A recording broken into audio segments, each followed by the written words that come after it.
and I am a program development specialist for OneOp. I'm happy to be moderating today's session, Clinician Heal Thyself, Self-Care and Ethical Practices for Service Providers. Before we begin, I'd like to give a brief tour of our webinar platform so you can find your way around. Hopefully, you are currently able to view the slides we're sharing. If you can't see those or are having any other technical difficulties, please reach out to us at contact@oneop.org for tech support. Again, that's contact@oneop.org. We hope you join us in engaging in the chat pod today. As service providers working with our military families, we very much welcome you to discuss your practice and experiences as we go through today's presentation. So to embed the chat pod so you don't miss any links or conversations, please place your cursor over the shared slides. You should then see a toolbar pop up across the bottom of your screen, and from there, just click that chat bubble icon. When typing questions or submitting comments, please make sure that everyone is selected from the drop-down response menu so that everyone attending today can see your contributions. Please note that the slides and a list of resources are available on the webinar event page. You can download a presentation PDF handout and find a list of webinar resources with all of the ones that we'll mention today for the session at the bottom of the webinar event page. And I will be covering continuing education information at the end of the webinar today. So please stay tuned until the very end if you're hoping to obtain those CE credits or wish to receive a certificate of attendance, especially if this is your first time joining us for that process. And closed captioning is available for this webinar. You can turn on the subtitles via the Zoom toolbar as well. We thank you all so much for joining us as we continue our partnership with the Department of Defense and the U.S. Department of Agriculture to expand the readiness, knowledge, and networks of professionals like yourselves supporting our military service members and their families. The views expressed in this presentation do not necessarily reflect the official policy of the Defense Department, USDA, U.S. government, or OneOp. The mention of any entity or product is for informational purposes only. Before I introduce today's presenter, we wanted to acknowledge that we will be discussing some sensitive content. So if at any point you need to step away or pause for your own comfort, mental health, or wellness, a recording of this presentation will be available for later viewing. That on-demand recording should be posted on the webinar event page about 24 to 48 hours after the conclusion of today's presentation.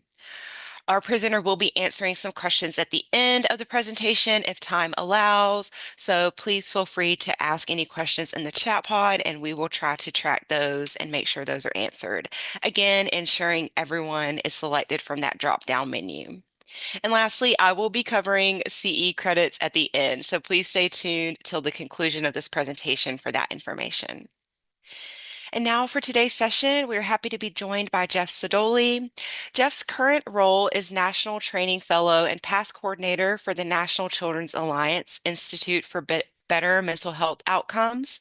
He assists children's advocacy centers around the country in developing, implementing, and sustaining their mental health services, including ones for children and youth exhibiting problematic sexual behavior. And he also trains on the enhancement of trauma-focused cognitive behavioral therapy for PSB. He is NCA's training and technical advisor for PSB and facilitates the National Children's Alliance's Youth and Problematic Sexual Behavior National Working Group. So with that, I am happy to hand things over to Jeff to begin today's presentation. Great, thank you, Kayla. And I'm really excited to be here today. I'm watching from where everyone's coming from, and I'm really just loving to see the amazing amount of folks that are here today. And I know we have a lot of folks on today, and I have a lot to cover. I am coming to you. I'm in actually New York currently. I live generally in North Carolina, but for work and family, I'm up in New York right now. So I love seeing where everyone else is from. And I'm going to get going on the presentation because, as we say in the South, I got a long way to go and a short way to get there. So I am going to be monitoring the chat. Kaylin's going to be helping me with that too. So as I cover content today, This is the learning objectives. You guys can see we're going to talk a lot about skill sets and how those things help you. I will definitely, if there is something that's very specific to a slide or content, I will definitely address it. If there's something coming later down in the training, I will tell you that I'm going to get to that, and I promise I will. Um, but I'm happy to stop and answer questions. It's a later morning for me, so my coffee has burned off and my Adderall has not kicked in. So I'm easily distractible, and I'm happy to answer questions when we get there. Um, the one of the big themes today is we are talking about not only best practices but self-care. And the way I kind of approach that throughout my career, now my 36th year, is that I always use this analogy of like staying in shape. I used to had a coach years ago told me, said it's way easier to stay in shape than to get in shape. And I always take that philosophy in our work, is that yes, we want to help burnout and moral injury and the fatigue that we get. But the reality is, if we are preventative in that way, we don't have to get in the hole. That not only do we have to deal with what's burning us out, that we're in the hole of feeling burned out. So if we can stay in a good place and monitor it as we go, just as we do with our clients, then we don't have to worry about that burnout factor as much. So I will be talking about things we can do at that point, but really my discussion today is going around skill sets that we can do that make us feel healthy as we're doing our work. So we're staying healthy in the process, not just once things get bad. We tend to be, as human beings, unfortunately, is we wait till things get bad. And I talk about the leaky roof syndrome, that when it's raining and it's leaking, you can't get up and fix it because it's raining. And when it's not raining, well, it's not leaking. And so we kind of ignore it. The key is, how do we maintain this as we go along and stay healthy and safe. So um, so I see this slide in pre-webinar check-in. I don't think we have anything there. Is there anything I'm missing, Kaylin, on this? No, this is good. We were just wanting some input as we kind of intro here, why folks were joining today and what was kind of resonating with them and calling them to the session. Yeah, great. So yes, please use the chat for that as we get there. I definitely want to hear what things of, there's lots of ground I'm going to cover today, but I want to make sure I'm getting to specific issues, because that's what we're here for, is for you guys, not to listen to me talk for the next hour and some minutes. I want to make sure I'm paying attention to that. So again, I'm talking about this kind of our approach. And so the greatest tool you have in your practice, in what you do with clients and what you do with yourself and how you prevent burnout and how you maintain a healthy practice, is you. And so, but how did you get here, right? So I think about over the time, I think about the things. So I'm going to ask you to think back about, what are the things that went into your belief system that made your ethics shape? So in childhood, what were the experiences you had? And that might have come from your home. It might have come from your community. It might have come from a significant adult that you had an experience with, or a certain family member. What were those things that they taught? I do not work really with military families so much, but I can tell you, I am the son of a retired colonel in the Army. So I'm very familiar with military families from being one. I've also worked at the VA for years doing groups around PTSD with vets. And my wife is actually a nurse at the VA as well. So I'm very familiar with that. But so those things shaped my early on. My dad would say things to me like, I always eat last and be above reproach. And these are things that shaped my beliefs and values. So think about what those things were. And again, caregivers. What did you learn from the caregivers, whether it was your parents, whether it was extended family, or if you were in foster care, if you were adopted? Who were the people that took care of you, and what were the things they embedded in you and your belief system? What did you value? Again, my caregivers were my parents, and they involved things with me, is that to be of service of others. And so that's why I went into social work, is because I wanted to be of service to others. Things in school, I think about teachers that molded me, that gave me things, impressions of how I face the world, being curious, the teachers that really inspired me to learn. And I had teachers that inspired me not to learn too. And so they affected me in different ways. So what were those things? What were the classes I took? I was going to be an engineer in college, and then I got to calculus and said, I am not going to be an engineer. And I quickly switched to back to, I liked history, but psychology was like the study of history, and how it impacted people. So I kind of went that direction. And then I think about peers. Who are my friends, the people I was connected to, both professionally and as a, personally, how they affected me. Who are the people that I was attracted to, that I connected with in relationships, and that impacted me, and coworkers that I had. I was an executive director at a child advocacy for 10 years. And the one thing I took a lot of things from that, but the one thing I took from that that really stood out for me is in 10 years, I had about a staff of 12 therapists on that. And in 10 years, I never lost a therapist. I never would change or resign or change jobs.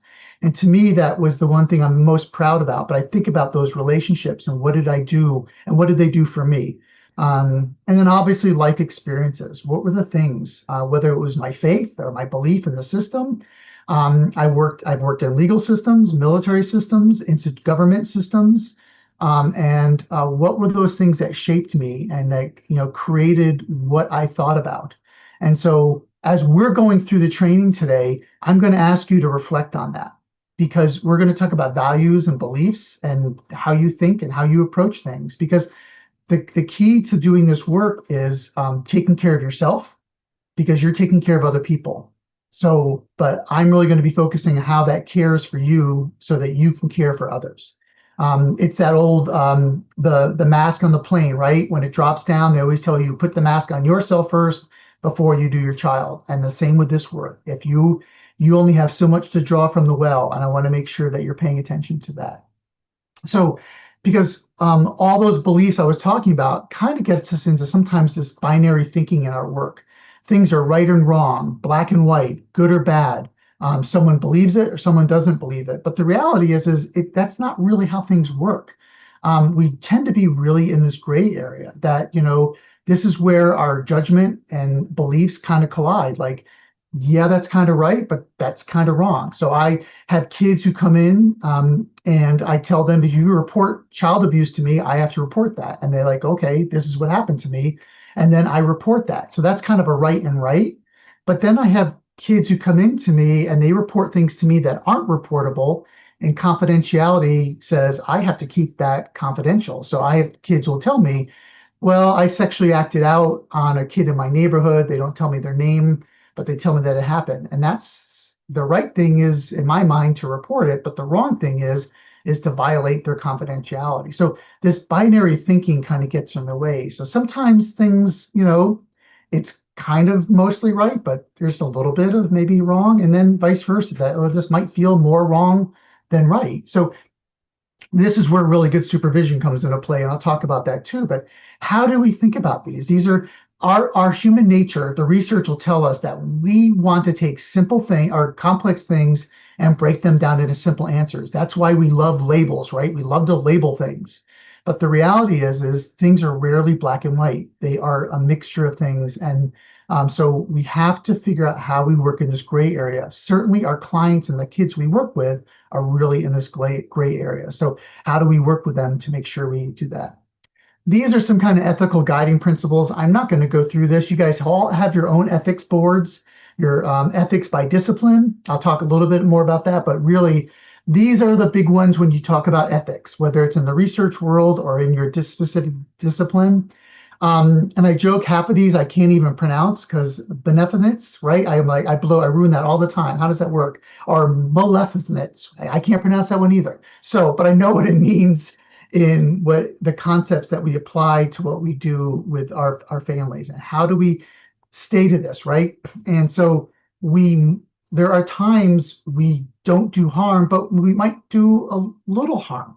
And so how do we balance that out? Or how do we reduce the risk of harm when it still might occur? So these are the kind of guiding principles I want you to think about as we kind of move along and work within these kind of things. So I'm going to start right away to get your guys' brains working. So here's a case scenario. Okay. So this is actually as you're going to, most of the case scenarios I use are ones I was experiencing. I did adapt this a little bit, maybe for, again, military families, right? But this was a situation where two boys were caught engaging in sexual behaviors. And it went to a court system. And in that court system, because both of them said the other one initiated it, they both were adjudicated of a crime.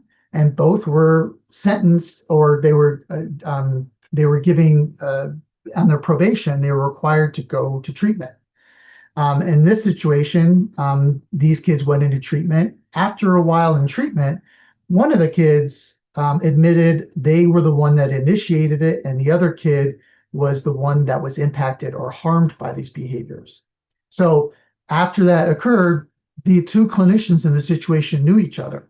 And so they were in a situation of, I know my client was, for the one that disclosed that he was the initiator, for that clinician, they had to decide, I know that the other kid was court ordered to back what we used to call offender treatment, or problematic sexual behavior treatment, but that child was actually a victim. So in this situation, what are some things we would do? How would we handle this? These are the cases that can lead to burnout, right? These are the ones that make it really difficult in trying to decide. This is definitely a gray area, right? By law, we're required to hold confidentiality to the situation and not disclose what happened in the situation. So um, I'm going to jump to, these are kind of, in this case scenario, these are kind of the discussion points I lay out in ethics trainings that I talk about. So one, we're identifying the problem. And again, if you guys want to use the chat, I would love it. What is the problem here? And again, it's not always easy, and there's not always just one. There generally tends to be more types of, not just one simple problem here, right? You have confidentiality. You have the fact that it may not be your client, but their child might be at harm because they're getting the inappropriate treatment that is not going to be, that could, again, incorrect treatment could cause harm as well. So in this situation, there's multiple probably issues or problems that we need to think about. Then usually, again, depending on your discipline, everyone has, our code of ethics vary a little bit for each one to some degree. What does your code of ethics say about this situation? How do you handle confidentiality? How do you handle doing no harm? And how do you practice in your competency area specific to these situations?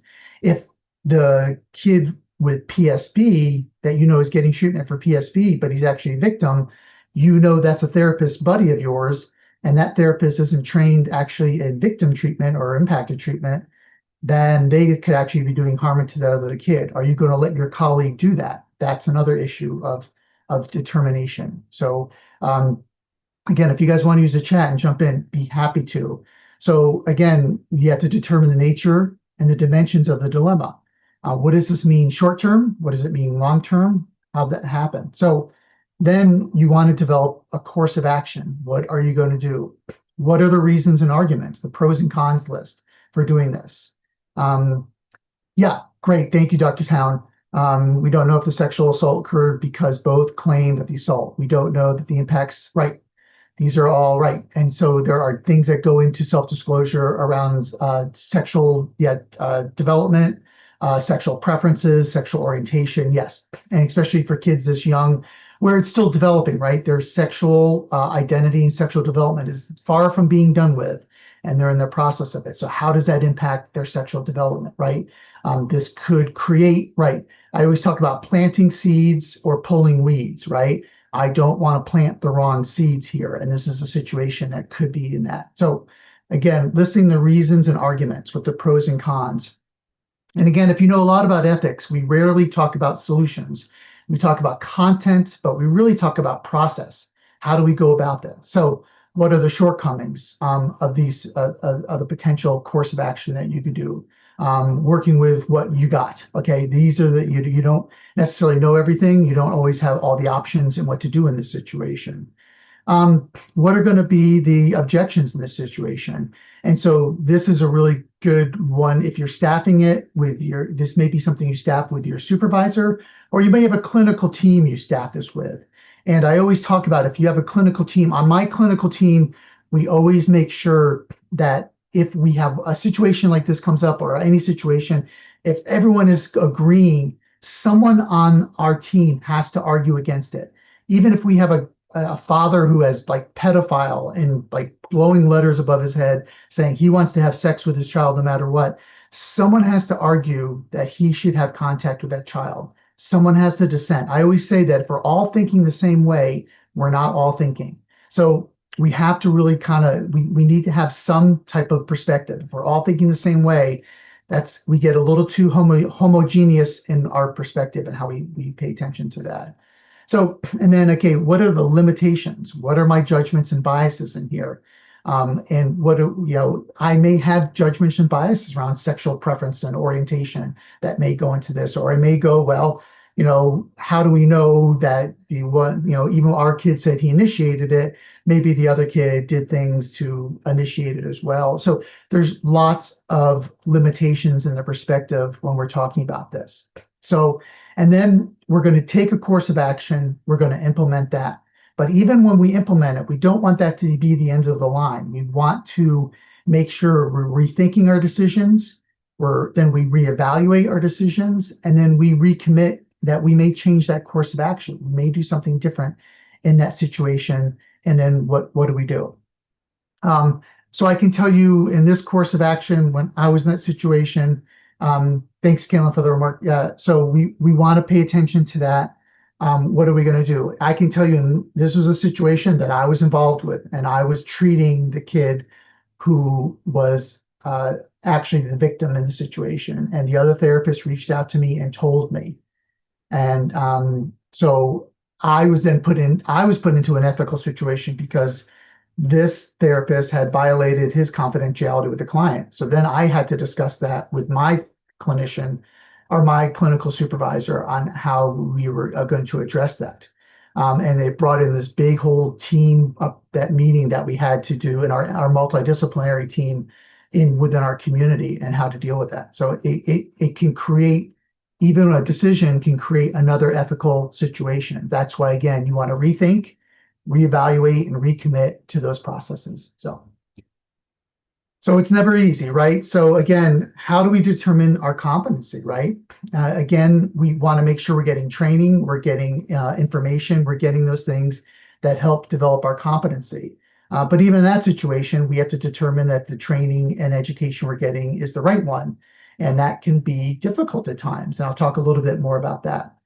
Again, we don't want to practice outside our area of expertise. So let's say I'm trained in trauma-focused CBT, and I get a kid who's on the autism spectrum, and I'm the only person in my community or my setting that has that model of treatment. And that is a recommended model for this kid's situation, but they're on the spectrum.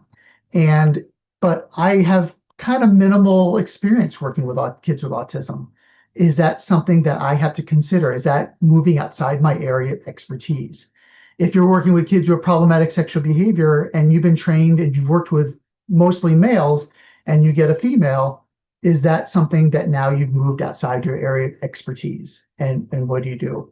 I've had TFCBT when I was doing caregiver work, and the caregivers in the situation actually needed more like counseling around marriage and marital therapy. But they asked me to do that training, but I didn't have training in that. But it'd be really helpful for them in this situation with this kid.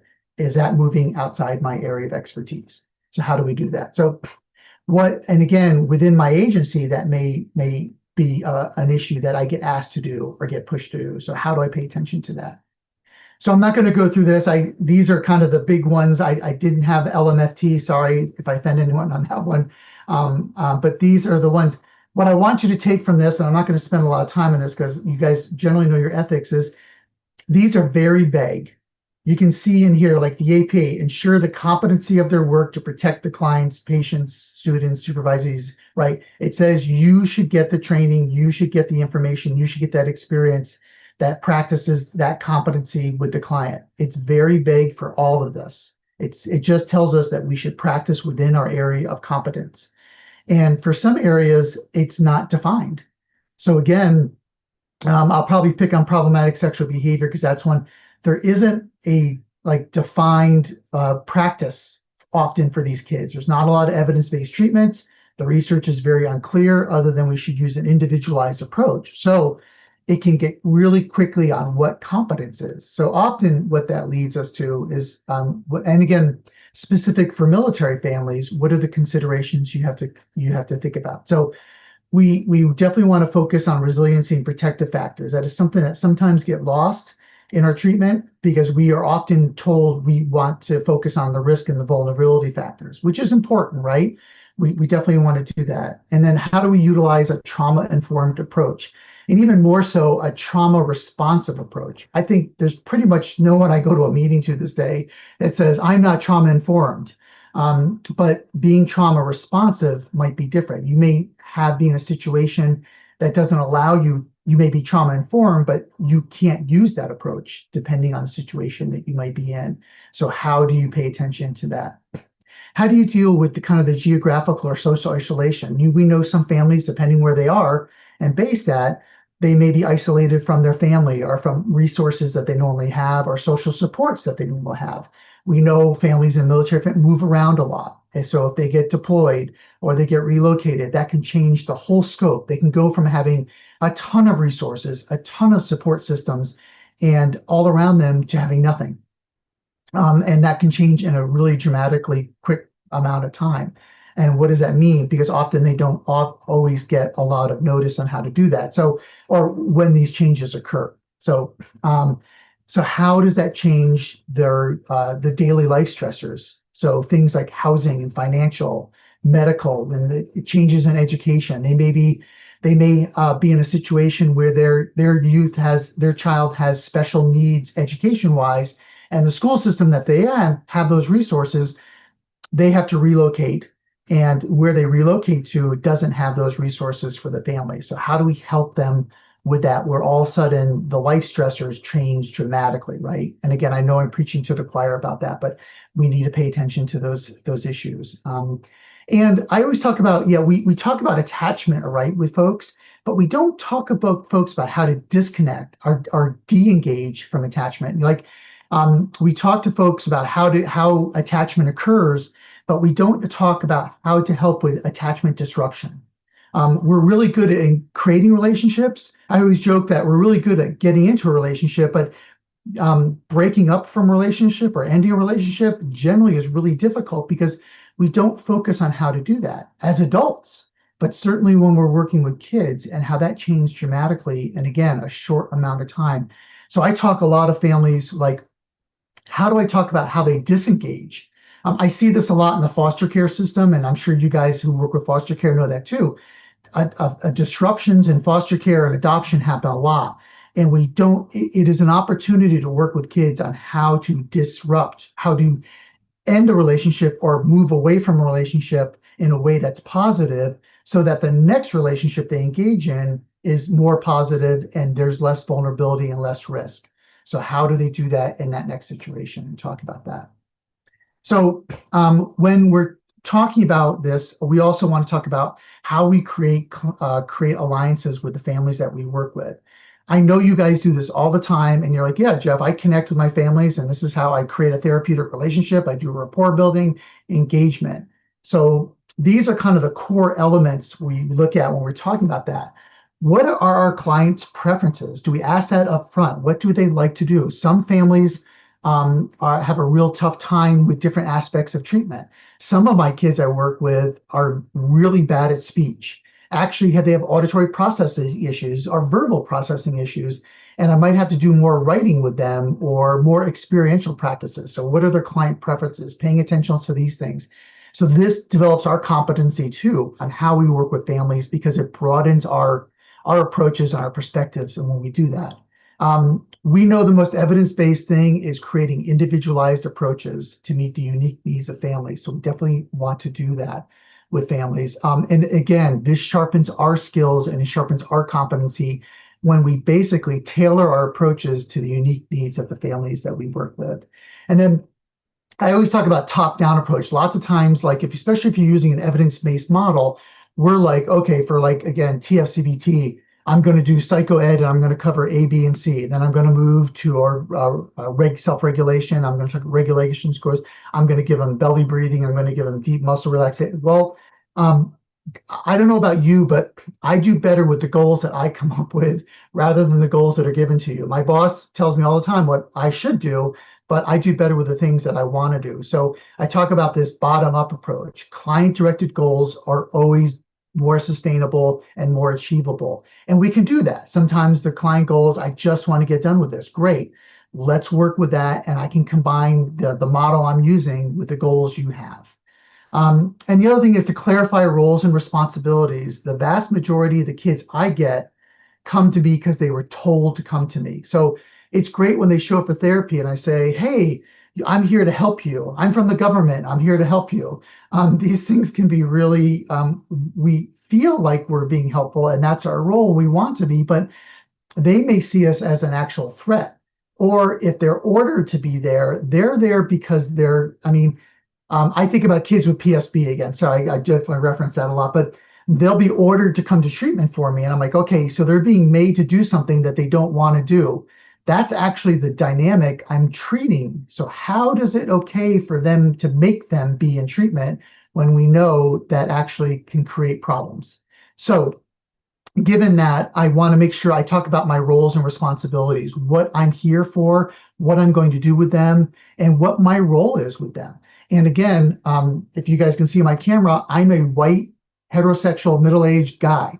And when I get a 14-year-old African-American female, that is an issue. Like I may see my role as one way, but she may see my role as a totally different way. So I want to have those conversations with folks. So again, I'm creating the best possible alliance. I'm not going to go, you're actually going to get this from Kevin Powell, developed this great strategy of 41 strengths-based approaches. Again, we want to be strengths-based in how we approach things. He has a great book out too around this, and you can see the reference there. I'm not going to go into this, but these are actually these are strengths-based that we are going to use, not that the client has to do, but our approach.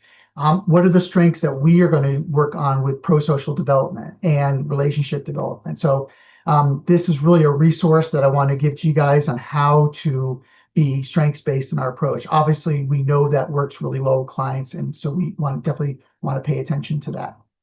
So let's get into a little bit of self-care with folks. And also my screen just went away. What happened?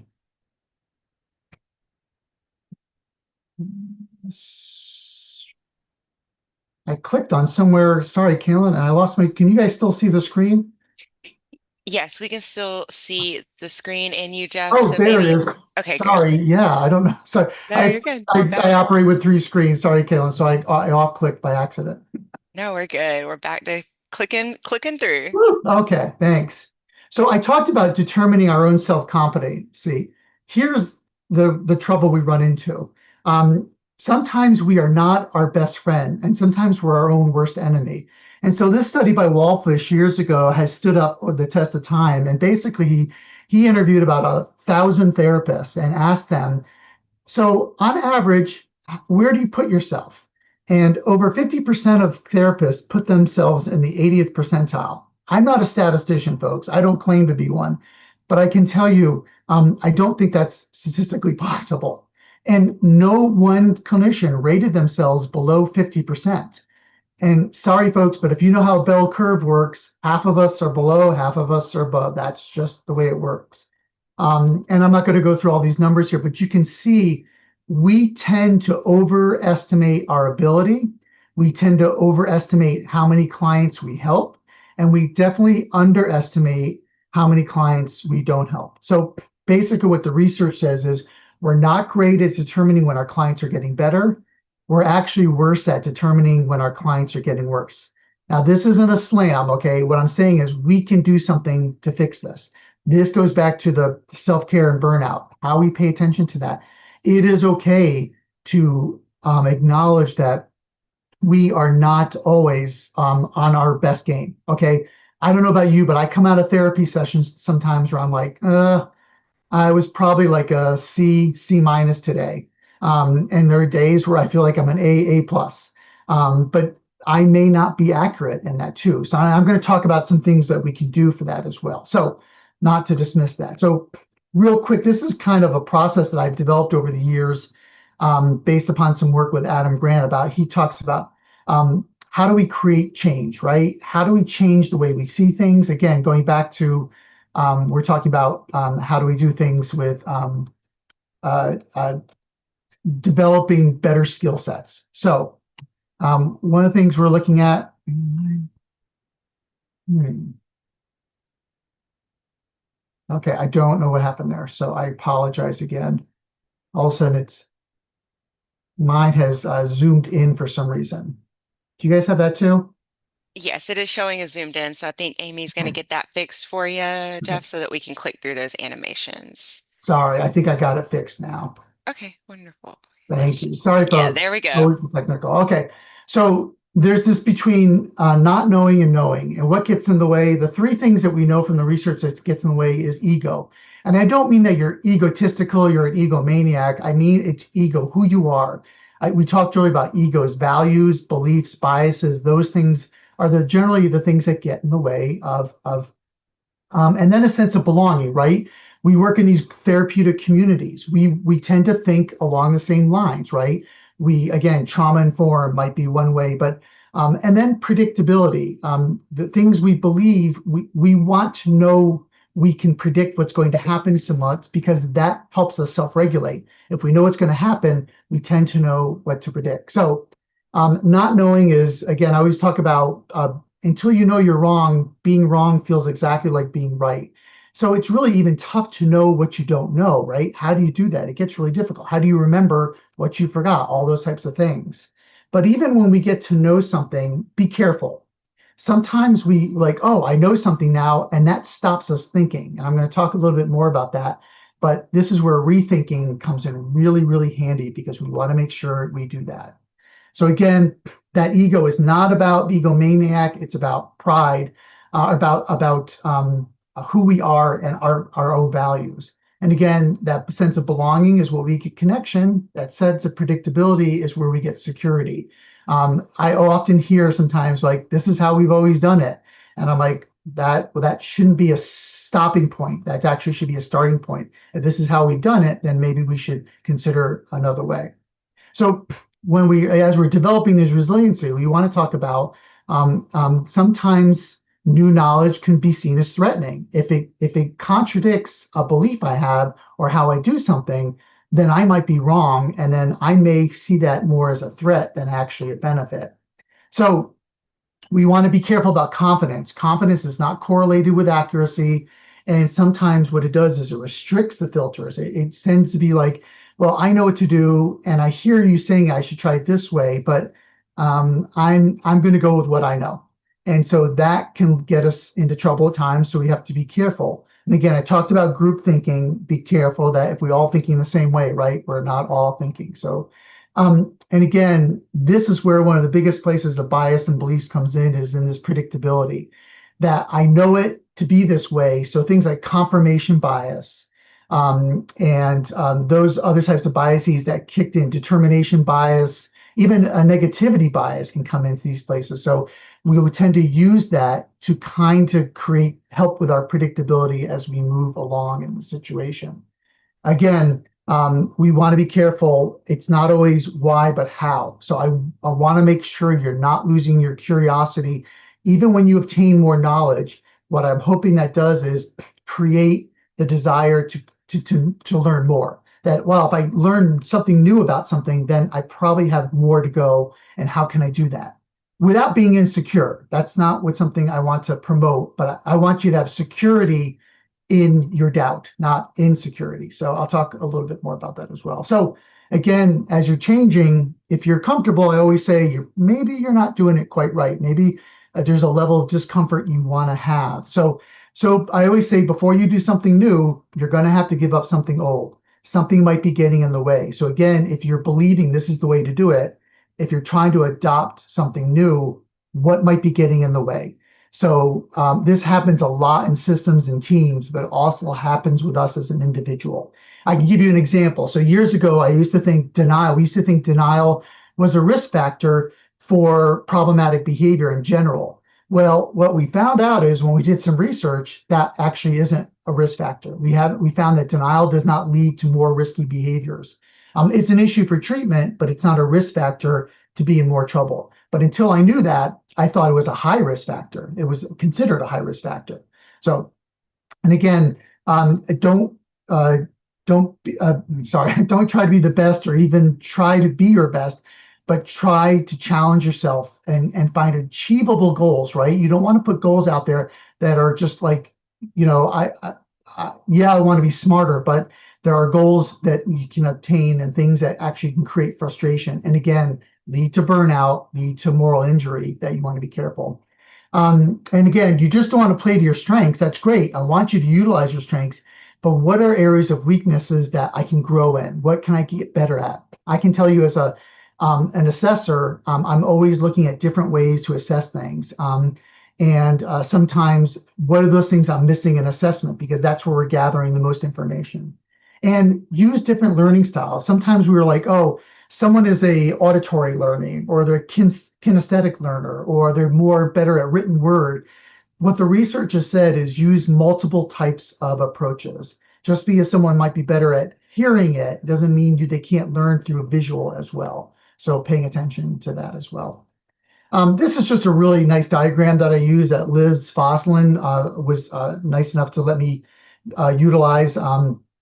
But she talks in Adam Grant's book about that usually before something good happens, you're generally stuck or you've made a mistake. And you can kind of see, she identifies these kind of learning experiences is where you can see it doesn't go from A to B, it kind of goes in this loop. And sometimes you go backwards before you go forwards. And often you make a mistake before you are successful. Just kind of how mentality of thinking about. So when I'm working with folks, I talk about where's the motivation. If I get stuck with myself or with a clinician I'm supervising or with a client, it really comes down often to what our motivation is. So where do you start when that comes about? So I'm trying to look at different areas of focus. So what I'll ask is like, what is the willingness? How much do you want to change? And I'll do like a 1 to 5, score it on a 1 to 5. And they may say like a 3. And I said, great. So then I ask, what about your ability? What's your ability to do this? What qualities do you have to change? And they'll give a score for that. And then we'll talk about, are you in a place to do this? Are you ready? Is it prepared? Is it just crazy right now? And I just have to like get stabilization before that. Where are you? Or I'm solid. I feel really good. This is a time I want to make change in my practice or how I do things. This is a great one. And then familiarity is another thing. Some, especially our clients we work with, haven't had a lot of experience with familiarity or with change, sorry. And so they're not familiar with it. And so change to them is a really foreign process. So I will usually do like a 1 to 5 on all these and they'll score it. I have never had them all score like 3, 3, 3, and 3, right? It's always like willingness is a 2, abilities a 4, readiness is a 3, familiarity is a 2. This tells me where to start. And again, whether this is a colleague I'm doing training or supervision with or training, or whether it's a client, this really molds my practice and how I do things. We get frustrated a lot because we're not seeing change. We can't get people to change, or we're in a difficult place. So this becomes a really good practice of getting a starting point of where to go. So again, commitment of change starts with building that motivation, where that comes. And again, I use a slinky often with kids to emphasize this screen right here. So I'll show them a slinky, like I'll show them the top one. They're looking at it. It feels like I'm going in a circle, and then I'll turn the slinky 90 degrees, and I'll pull the slinky up and say, look. Sometimes it feels like you're going in a circle, but you are making progress that's steady and moving. So yeah, so that's something to pay attention to. Um, oh, sorry, I'm looking at some of the comments. So yeah, getting comfortable with discomfort. Yes, Brett, that's a great. I use that statement all the time. Comfort. We want comfort, but we actually learn better in discomfort. And again, not insecurity discomfort, but in that like, dissonance leads to change, discomfort, that type of thing. And this change model, we look at additional information on something.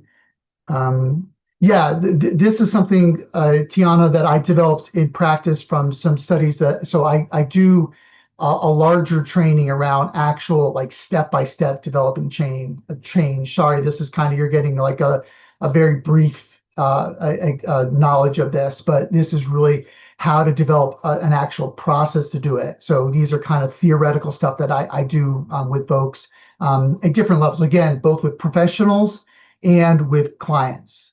It's dynamically, it's not that much different, but often it is very similar in how we do that. So often we talk about evidence-based this and evidence-based that, right, folks? I'm a big believer in evidence-based. I train in TFCBT and PSB and a lot of other models. But what this slide is telling us and what clients tell us when we ask them is what the treatment is not so much the model you use, folks, but it's you. You are what Jan Hinman told me years ago. She said, Jeff, you're the secret sauce. What you bring, that therapeutic relationship, right? And I know for a lot of you, you're like, well, duh, Jeff, I know that. But I really want you to emphasize that what you bring to the table, you can have the greatest evidence-based model in the world. If you don't have a relationship, you don't have engagement, you don't have rapport, you don't have an alliance, your treatment will be minimally effective. And you will maximize your effect by having that relationship. Clients will deal with discomfort when they trust you to allow them to bring them into the discomfort to learn to make changes, right? So we're working with clients, not on them, right? So I make that really point. Actually, just about every client I work with, I interview them the first time and I'm like, this is an interview to see if you'll hire me as your therapist. And I have to sell myself. I have to explain the benefit of doing treatment with me and the pitfalls. And I talk about with them so that it's actually, I joke that it's an interview. And when I get done, I'll be like, so did you hire me for the job or not? And occasionally I do, folks. I get people who are like, nope, you're not my client. I know you're not the therapist I need. And that's okay. I mean, in some situations, I know they don't have an option, but I want to say, okay, let's talk about why I failed the interview and how I can better be of service to you. So I do talk about that process with them. So we're going to talk a little bit about ethical practice and clinical judgment. Again, this goes back to, I was kind of saying, don't want to be repetitive, but we can see when we ask clients, what are the things that matter, right? They talk about their own characteristics. They talk about the relationship they have with us. They talk about us instilling hope with them, that things can get better. You can improve. And I always talk with them about, I've worked with other clients and those clients have made great progress. And so I want to instill hope with them. And obviously we want to use a good model. I don't want to use bad treatment, right? I don't want to use some model that has no support in the research of being effective, right? I don't want to offend anybody, but there's some weird treatments out there.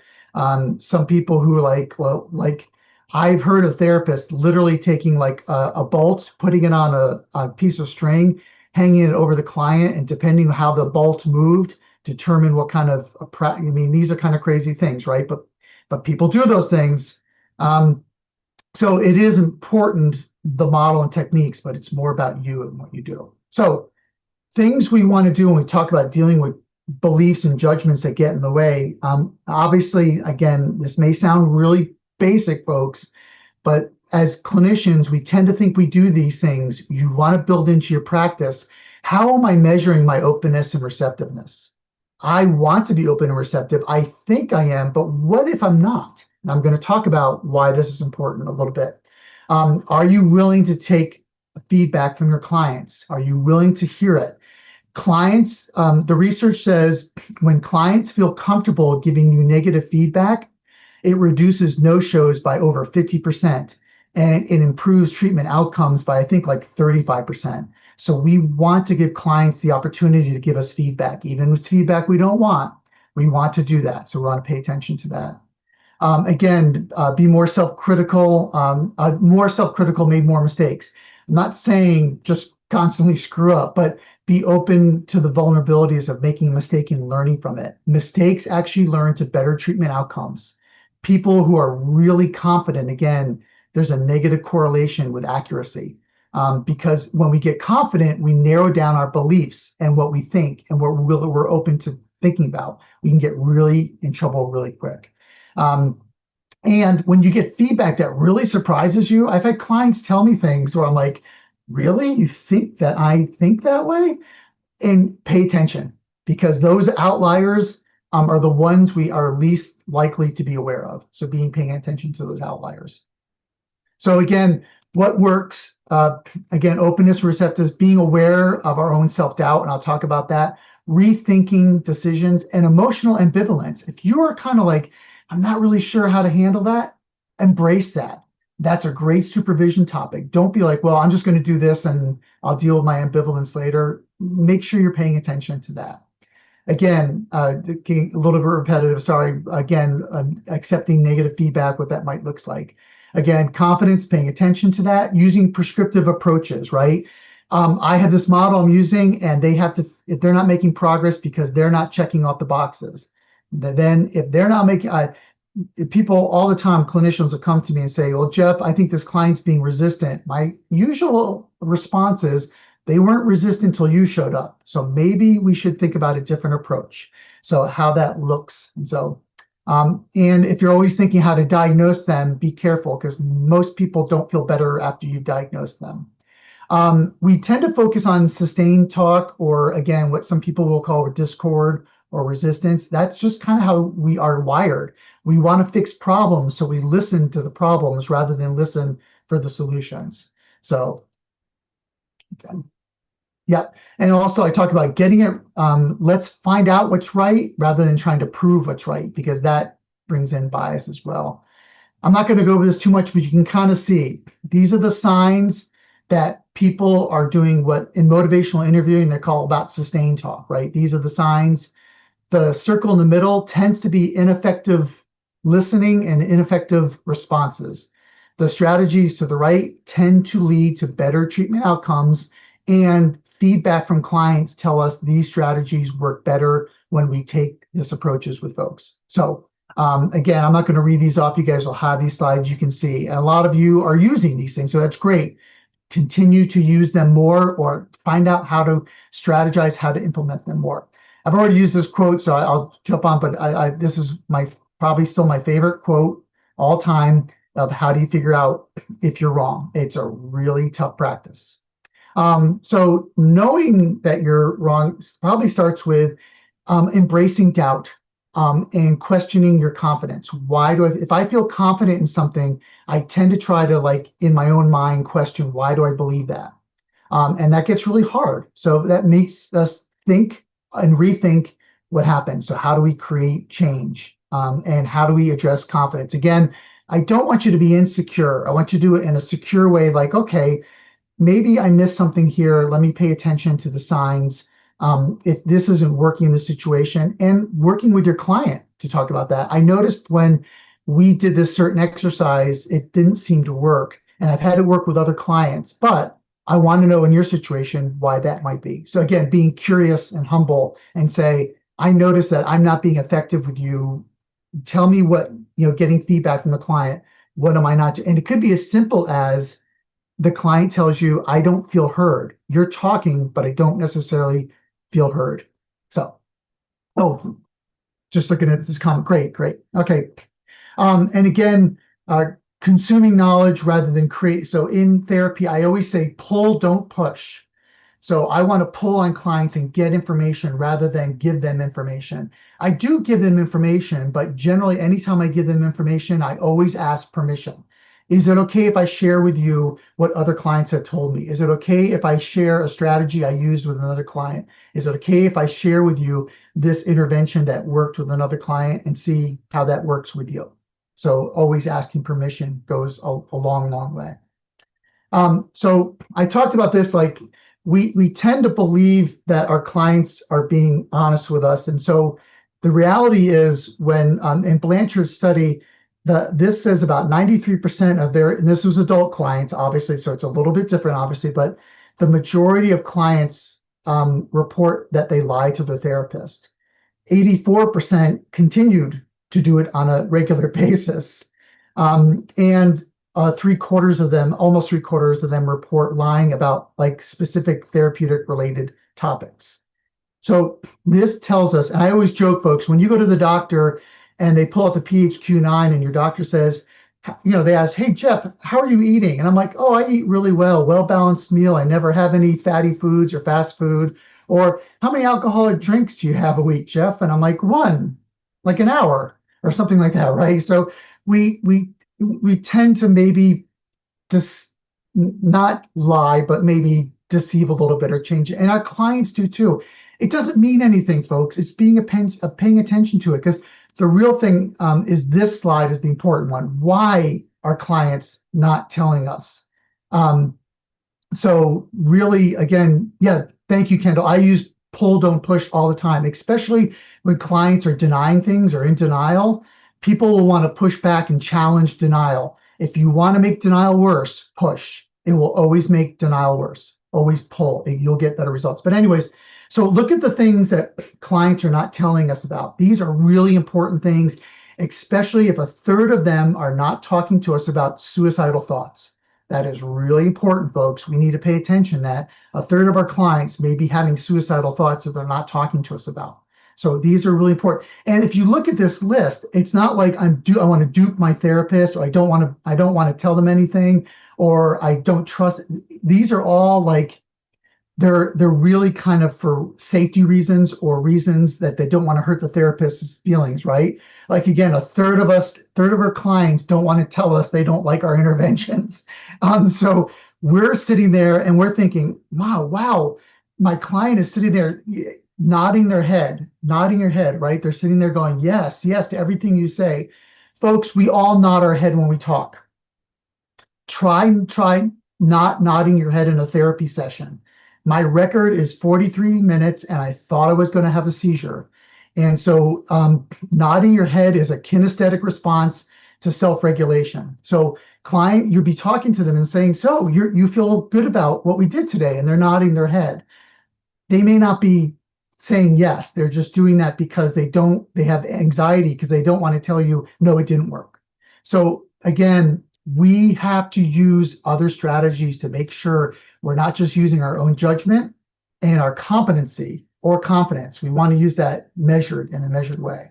So we talk about cognitive challenges or biases, but this is generally how we approach our practice, folks. There are what the research says over there on the left that we don't believe. We tend to undervalue that. And then there's what the research doesn't, there's no research to, but we believe, and that has no value. And then there's that middle part, right? There's things that we believe, and we love to cite the research about what we believe, right? And we tend to overvalue that. But in what we know is the majority of are the things that we undervalue is what exists, that there's research for to support, but we don't necessarily believe it. We'd like to think this Venn diagram is really closely connected, but it's not. Again, this is why in supervision or in your clinical team, you need to be having these conversations of what are we valuing in our clinical beliefs and judgments, and why are we valuing that? And if there are things that I know I don't have any evidence, but I really believe this, those are things we want to challenge and talk about. Again, I'm not good. This is kind of going back into that again. We tend to put ourselves, we tend to think we're really good, folks. And there are times you are, just not all the time. That is what I'm saying, paying attention to. 25% of therapists cannot be in the 90th percentile. There are days, folks, I just suck. And I'm in the 25th percentile or lower. I think in this study, only one clinician admitted to being in the bottom 25th percentile. So one honest clinician that was out there that was really talking about that. So yeah, this is again a little bit of the same information about paying attention to the overestimation and the underestimation of the bad things that we do. So this kind of Tally Sharot does this optimism bias, and this is not just you guys. It's not just clinicians. This is the general public. Most of the general public will tell you, I'm a great driver, I'm more intelligent than most people, I'm more attractive than most people, and I'm more modest than most people. It's just human nature. The optimism bias, again, there's about 110 biases out there that have research to support them.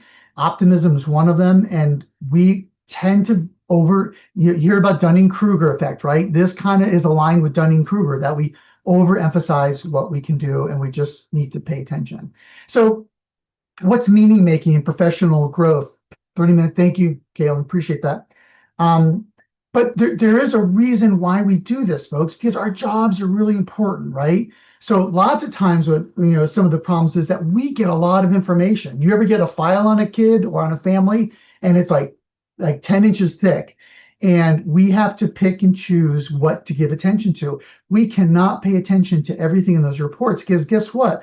a lot of the reports you're getting are based upon people's biases and judgments. So now you have to use your bias and judgment to interpret someone else's bias and judgment, and there's a lot of it. So now we're compounding this problem even more so.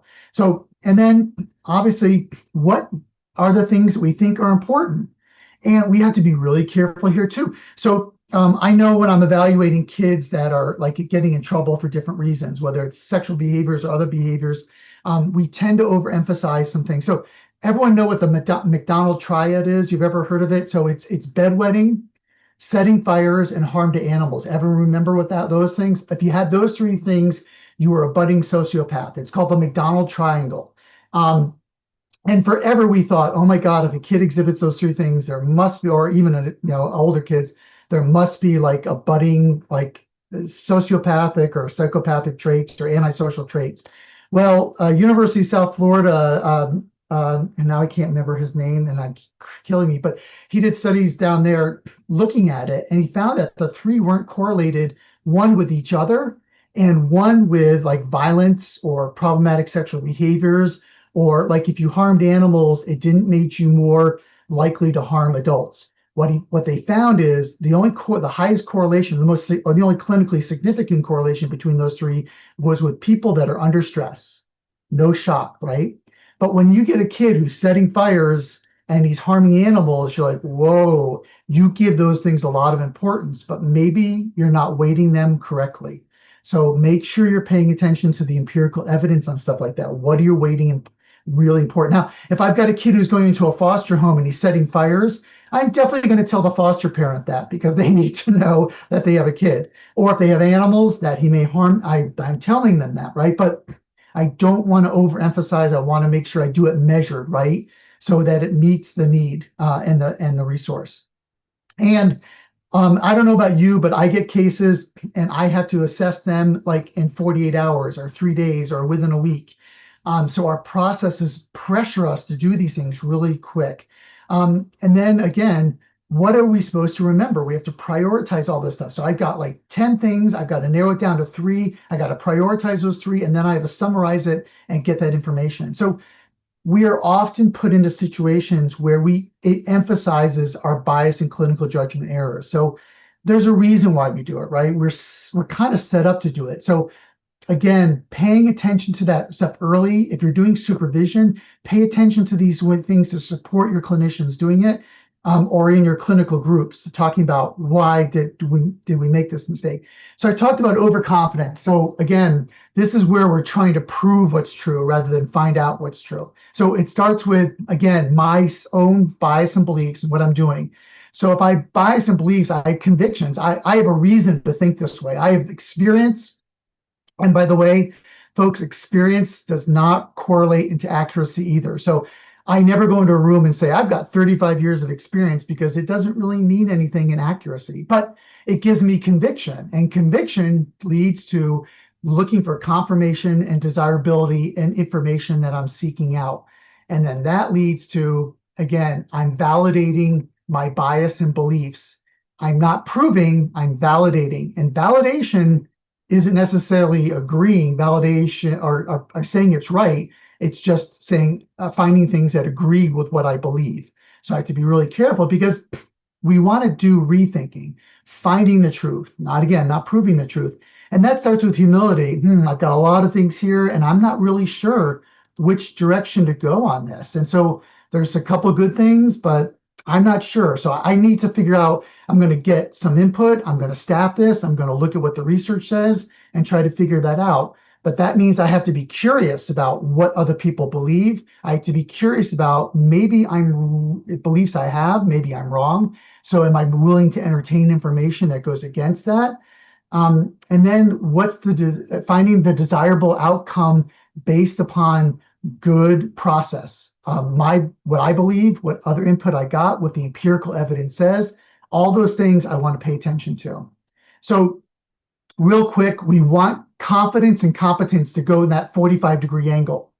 Earlier in our career, we don't have either, right? We start kind of the bottom, but what we find is we get a little bit of competence, but competence tends to make confidence grow faster than it should.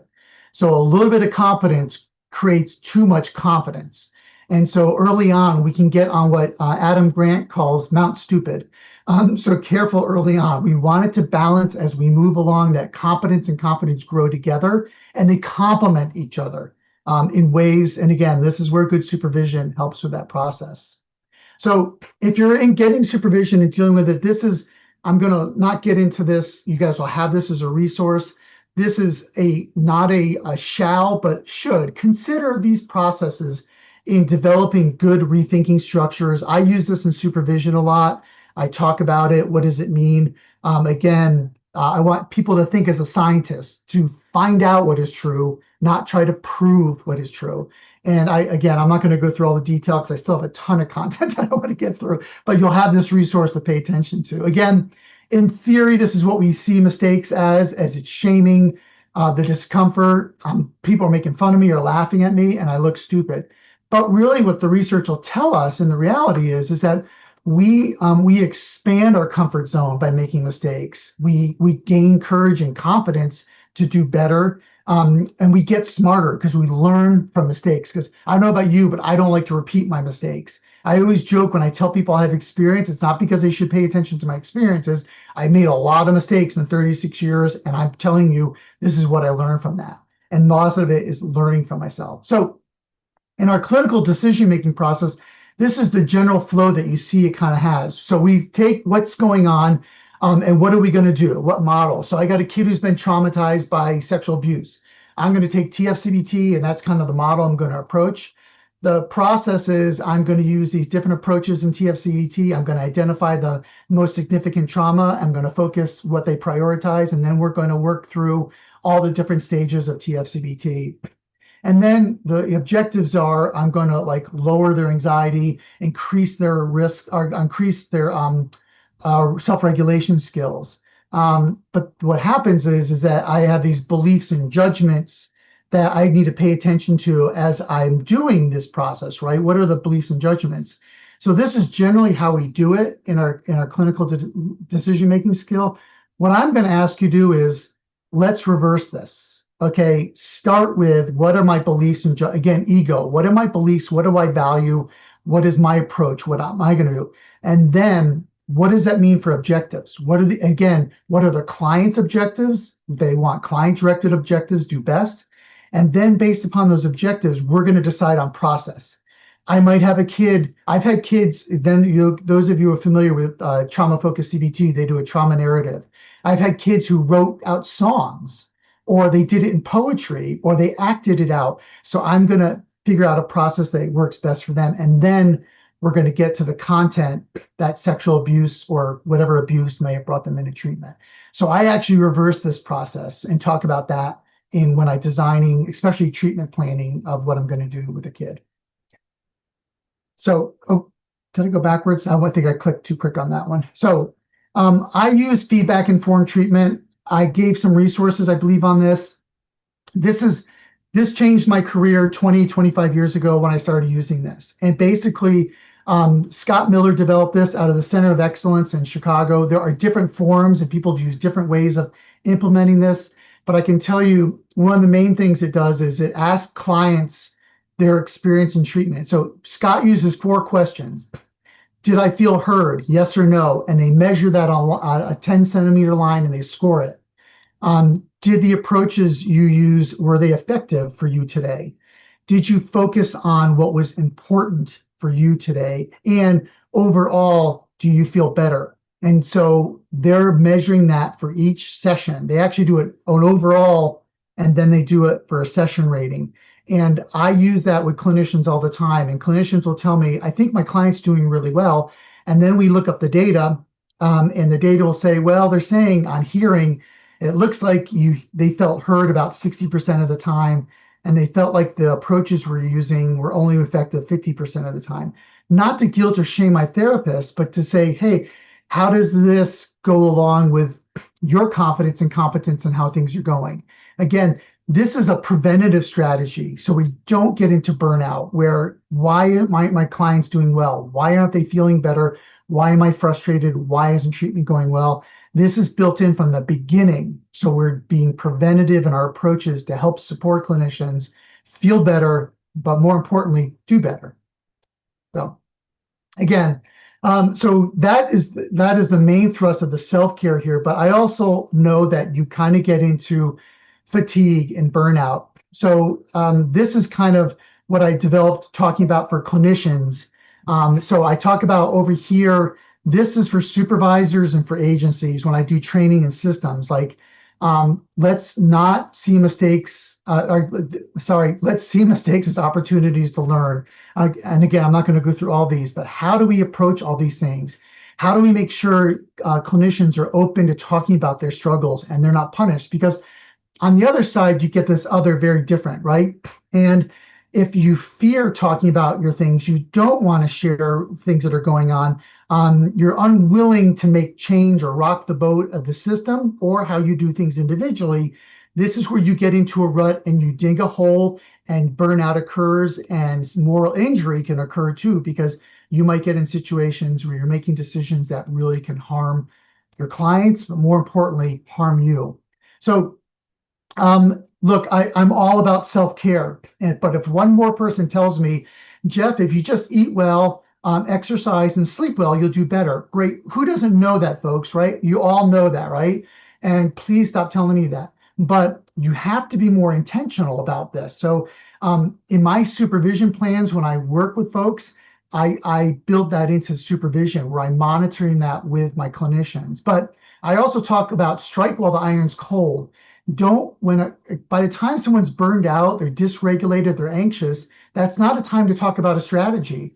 I need to get people at a baseline where they're feeling good, and so they can create that harmony. So when it keeps them from getting dysregulated, getting burned out. So I talk about strike while the iron's cold.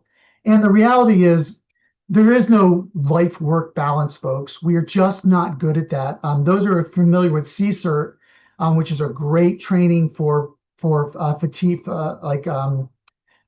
self moral injury and secondary trauma. It talks about there is no life work balance. We're working on how we deal with that imbalance at times and what are the resources we need in that ratio that we're working on. So again, the other thing is give yourself some grace. We tend to be our worst critic, right? There's that old term, familiarity breeds contempt. Who are you most familiar with? Yourself. And you tend to beat up on yourself a lot. And I again, in supervision with folks, I talk about give yourself some grace. You're going to screw up. And thank God you do. So when clinicians come into me and say, Jeff, I really screwed up and I blew this family up, I'm like, great, awesome. You noticed it and let's talk about it. So I really want to create an environment that does it. But then outside of work, I also want to talk about, right, what are your interests outside of work?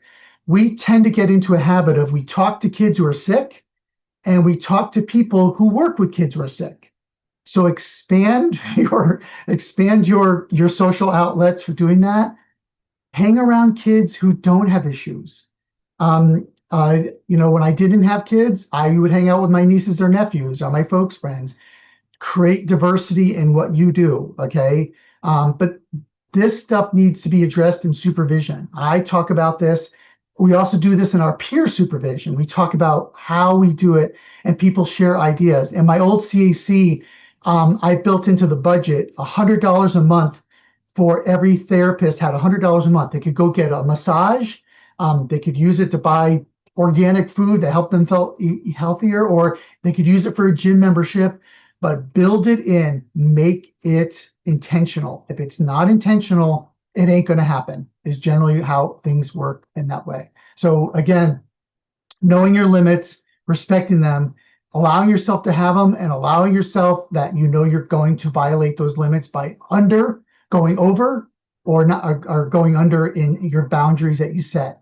Most of the time when I'm frustrated is because I've overextended myself or I've allowed someone to overextend themselves into my boundaries. Paying attention to that and how I do that and reestablishing that.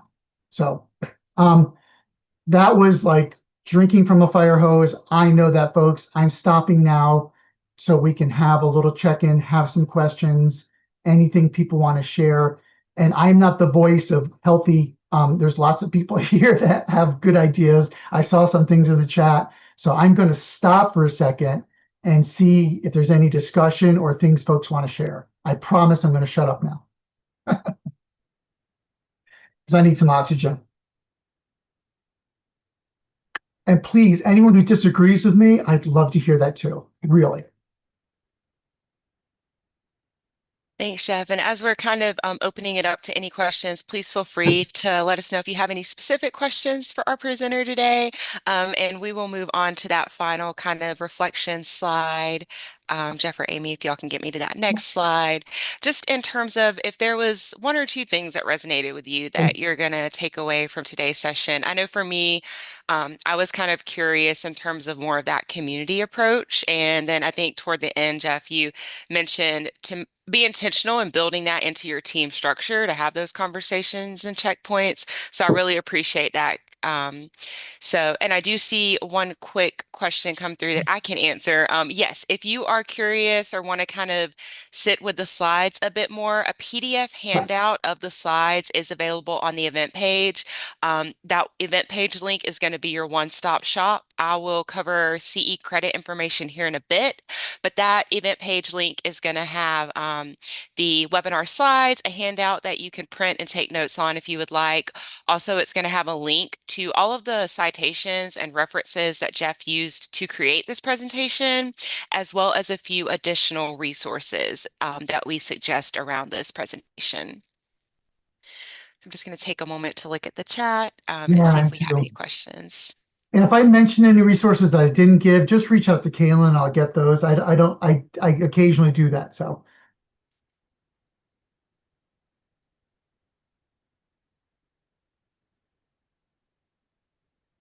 Yeah, we have someone note a great reminder for being supervised in the process and asking for yeah. that support as well and having those checkpoints. Yeah. And if Um, you do have a group like a peer supervision, like I said, we build this in.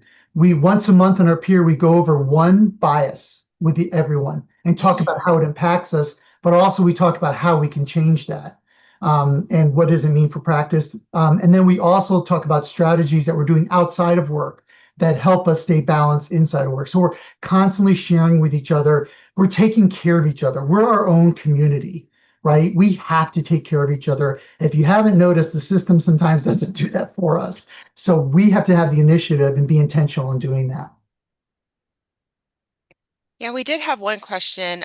Jeff, do you have any guidance or feedback on how to kind of quote unquote turn off your brain or thoughts about work? And I think this is kind of asking more about like work-life boundaries when you are off work. So do you have any guidance on how to turn off your brain or thoughts about work when you are off work? That I is, love that I know, a question. heavy question. Yeah. So what I would say is, look, I individualize everything. We are like, if like we are all so unique.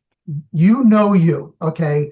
And so whether it's your supervisor or maybe it's a good friend or a family member who knows you well, what brings you that feeling of kindness and happiness and fulfillment? We need to find meaning and value in what we do in work. We need to find meaning and value in what we do outside of work. And if there's any balance, I would say that's where you want to create balance, right? How do you check out? Because we can easily take our work, right? If you're working with sexual abuse, you tend to see it in the environment, right? If you can go to the mall, I can't anymore, but if you can go to the mall, right? How do you do that? So having don't what I would say is don't be your own reality.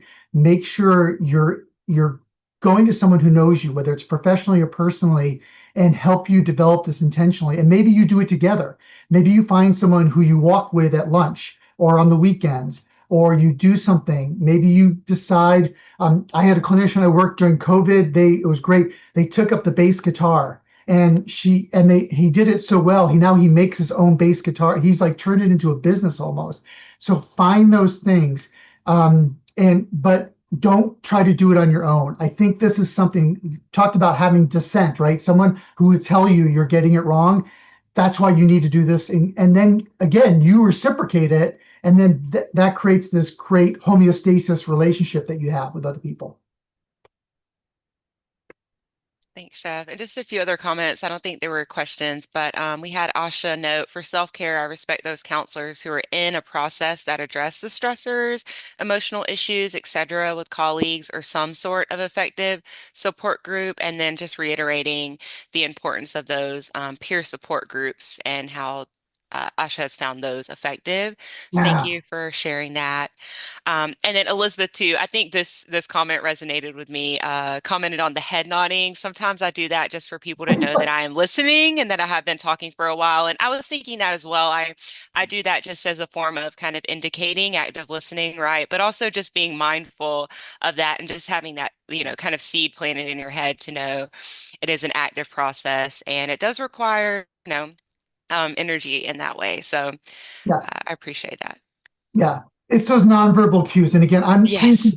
please hear me. I'm not telling you never to nod your head because it actually helps our clients feel okay too. I'm saying like forensic interviewers hate me because I'm like, well, what happens if the kid is lying and you're nodding your head? You're actually leading them and validating the lie. So I don't want you, again, this is not Mhm. an insecure suggestion. I want you to have security in it that, okay, if I'm nodding my head, am I doing it for a therapeutic, like we talk about self-disclosure. Am I using this for a therapeutic purpose? Am I using my nonverbal cues in a therapeutic purpose? Mm. Just paying attention to it. Again, I don't want you paranoid. I don't want you Yeah. insecure. I just want you, and this is great discussion for a group.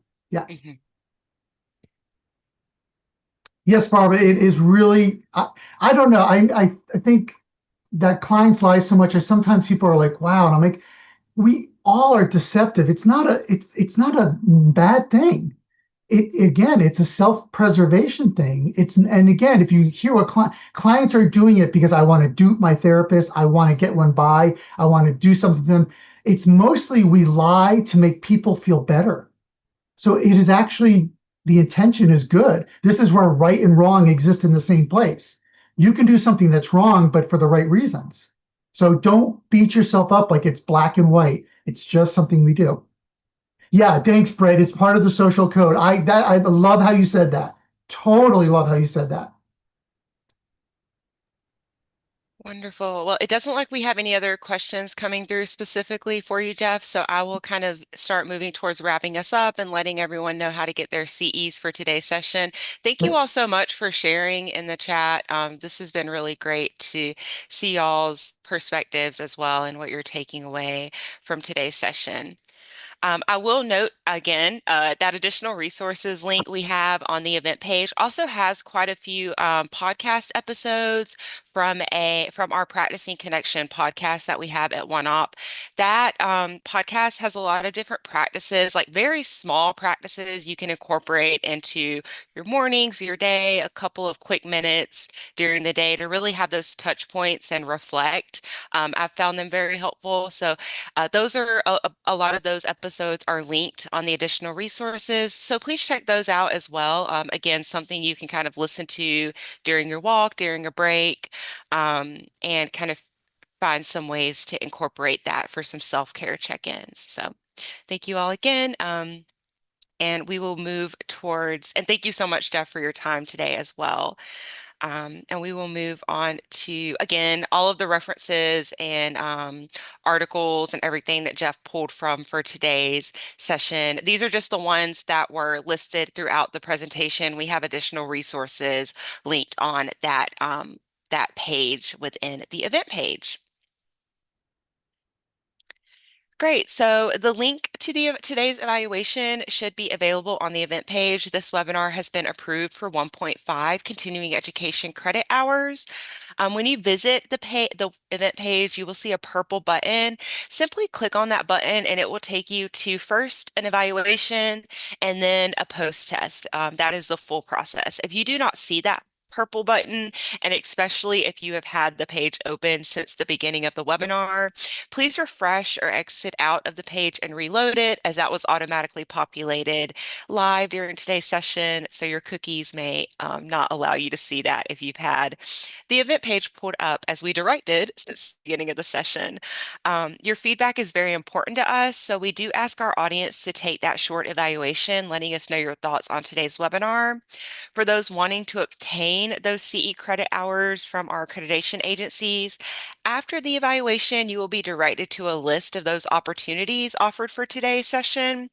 Continuing education credits are available from the American Association for Family and Consumer Sciences, the Patient Advocate Certification Board, the Commission for Case Manager Certification, the National Council on Family Relations, the National Commission for Health Education Credentialing, the National Advocate Credentialing Program, and the Society of Human Resource Management. We also have CEs offered for domestic abuse victim advocates, I believe, and certificates of attendance are also available for those wanting to just track continuing education time for additional professional development activities.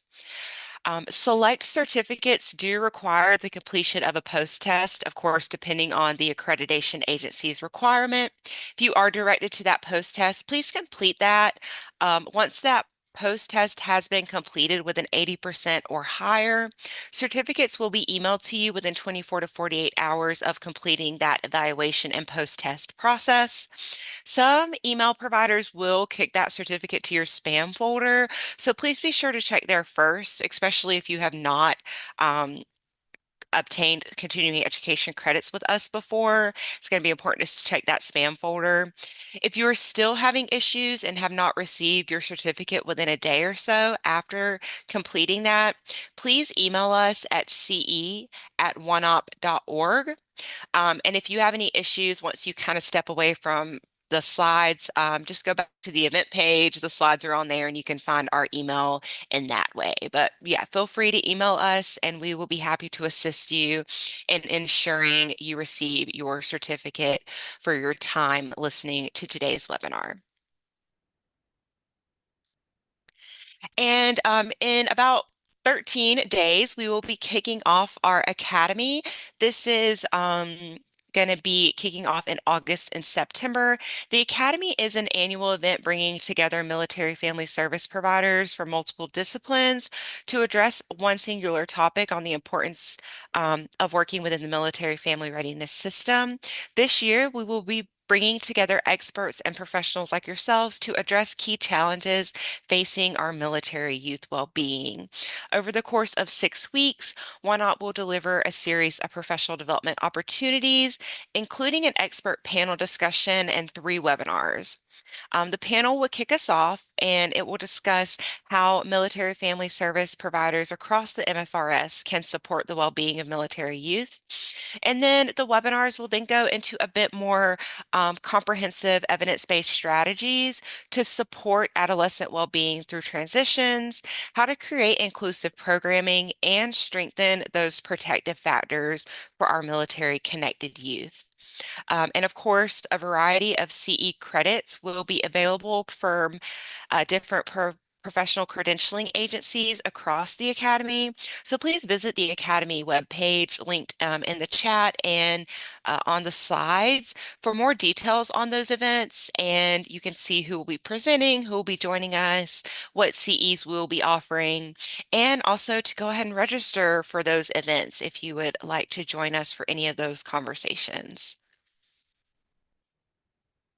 We also, of course, invite you to stay connected with us. We have a mailing list, and we are also on social media. So please feel free to connect with us on Facebook. We are on Facebook, LinkedIn, and YouTube. So uh, the bird should not be the Twitter bird should not be on this slide, but feel free to connect with us there. You'll get daily updates, updates on upcoming events, upcoming webinars, upcoming courses, as well as other additional resources that we share throughout the week there, just for service providers as well. If you enjoyed our webinar, again, please be sure to check out our website for our other programming. And again, thank you all so much for joining us today, whether you are joining us live or watching today's session. And we hope to see you at a future OneOp webinar. We'll leave the room open for a few more moments. And just to reiterate, if you have any questions at all, please feel free to visit the event page where we will have a recording up soon, as well as the PDF handout, the additional resources, and the link to the CE process.